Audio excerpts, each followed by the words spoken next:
Well, the government has banned the harvesting and exportation of baobab trees from Kilifi County to Georgia, that's in the United States. The Ministry of Environment and Forestry says that the ban is in line with President William Ruto's directive to halt the ongoing uprooting of baobab trees in the county until a probe into the activity is complete. Abdikadir has more.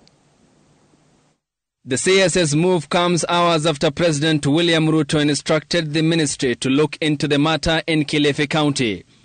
President William Ruto said, "I have instructed the Ministry of Environment and Forestry to look into the ongoing uprooting of baobab trees in Kilifi County to ensure that it sits within the Convention of Biodiversity and the Nagoya Protocol."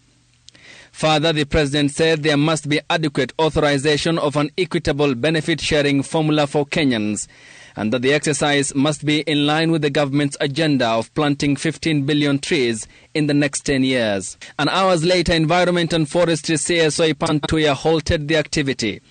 The CS faulted the uprooting of baobab trees in Kilifi County, saying the process needed authorization with a clear and transparent revenue-sharing formula for the local communities, which she said was not the case.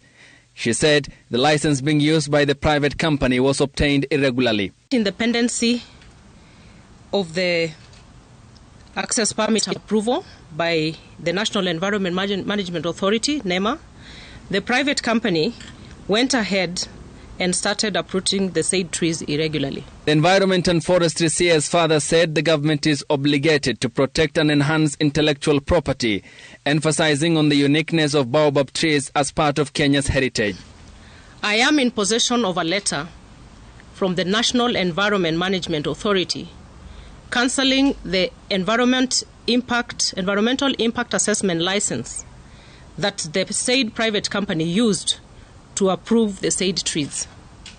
Consequently, I have with immediate effect instructed the Kenya Forest Service to cancel the movement permit that had been issued to allow for the transportation of the baobab trees, pending a comprehensive assessment of this case. She further said administrative action will be taken against government officials who did not observe due diligence in the issuance of licenses. Administrative action shall be taken against any government officer within the ministry's agencies that did not follow the due process. CS Tuya further called upon local communities to work with the government in increasing the country's forest cover, saying planting of more trees will help in the mitigation of drought-related effects. Abdikadir, Citizen TV, Nairobi.